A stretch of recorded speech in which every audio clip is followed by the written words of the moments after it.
focusing fits in Japan more easily than it does in the West, because in the West people have to work so hard to bring their attention into their bodies. And in Japan this is very easy. In the time I worked there with individuals, finding the body is not hard there. Little shiatsu and one is already there. So also the bigger thing that focusing comes from, the whole philosophy, fits into Japanese tradition better than it does here, and you will know more exactly how. I will say there is a point of difference that it's worth marking, and that is that there is a tendency when coming into the body to bypass everything and go directly to a peaceful place, or go directly to Hara, go directly to just body. And focusing is halfway in between. It's still body, but it's the body that carries the problem, or the body that carries the situation, the body that does the childbirth, the body that does the everyday orienting in a situation. That's the body that lives the situation. And the one you go to so quickly, directly, that's a peaceful body in the universe past the situation. So I want to mark that we want both places. And focusing is that one that's in the situation. And focusing comes from a philosophy. It's a philosophy, I could say, it's first off, it's my philosophy, and then I would say, oh no, it's a philosophy that I saw that is possible and that you have all seen in some way. It's a philosophy that would understand how experience and concepts relate to each other. And most philosophy is a beautiful specialty with concepts. You might say philosophy is meta-concepts. Philosophy is a way of saying something and also asking, how can I say that? How can I be saying that? And you know that.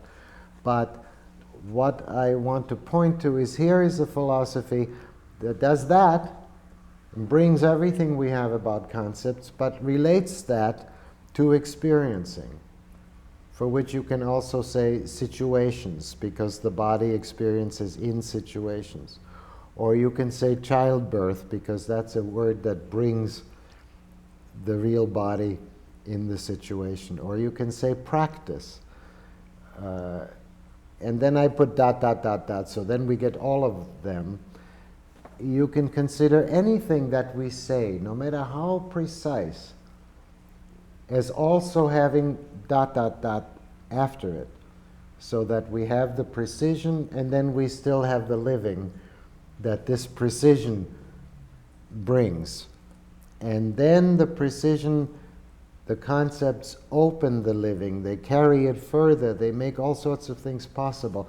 So nobody should think that this is a philosophy just about experiencing or just about concepts, because it is how they talk to each other, how they inform each other, how each one carries forward the other. And then perhaps I would just want to say 1 minute that all the theories and concepts and methods, including focusing, any method that we force on somebody or push on somebody, any method that we use in such a way that the person disappears and we only have the method, is a violence that we don't want to do to people. Whatever the theory is, or whatever the method is. A method means, I know what I do, 1, 2, 3, 4, no matter who comes. So then a human being comes and I do 1, 2, 3, 4 and I don't even look. That's a violence that we don't want to do to people anymore. But every method, if it is in a conversation with the person, or the situation, or the childbirth, or the practice, or whatever, any method that's in a conversation with a person can help. And there I wouldn't be just with one method. I would say focusing is one way. But any way related to the deep place in the person, when that relationship exists, every method can help. And there, I would say that focusing is really two things. It's the awareness, and to help the person have the awareness that there is in us this deep place where the body brings the sense of living just now. And this is always in the present. It has the past in it, of course, but it is now I feel the past, and now I feel the present. And this place has a rightness to it, a bodily rightness, like breathing, or like every physical process has its rightness. And yet it has the new situation in it, that just now, or this person here. And there new steps come, and they still have a rightness from the body rightness, even though something new comes, has never happened before. If we can help that level of body awareness become free in a person, where they can speak from that place, then that's the deep part of focusing. And then every method can help, and every concept can help bring it further. And that is a place where people become free. Inside they become free. Outside may be all kinds of stuff, but inside, there they become free. And so we try to free the person not only from the outside violence, but also from the inside violence that they do to themselves. So when they treat themselves with a theory, or when they treat themselves with a method, or when they treat themselves in such a way that they push that away and they have only left how I'm supposed to be, or so, then it doesn't pay just to tell them back what they're saying. Then we want to help free them from there. And so we have focusing instructions. But of course we have to use the focusing instructions in this focusing way, otherwise we are doing again the violence. So we need the focusing instructions to be in the conversation with this person now. And if this person does not find that level now, then we need to hear where they are now and what they are saying now. And if they say the same thing 20 times, then we need to hear the same thing 20 times. And we can try each time, is there not a deeper edge here that you mean? But we go with them wherever they go, because if we push focusing in the old way, then that will be the same thing and it will not really be the point. If a therapist simply says, sometimes say once every 2 or 3 sessions, at some point when something important is being talked about, what does that make for you here? With the hands pointing somewhere at the stomach and the chest. About half the clients will be a little startled, but keep a little bit quiet, come in there, and speak from there. And the whole therapy will be deepened, just from that one moment of saying, what comes for you here? The other half of your practice will look at you funny and say, what did you say? And then you can say, never mind, that's all right. You were just telling me about your mother was born in 19-something, and you can just bring them back where they were. This is a very quick way for a therapist to find out, even tomorrow, what good focusing is. It doesn't mean you have to understand it in yourself. Just try it. Many people can do that right away.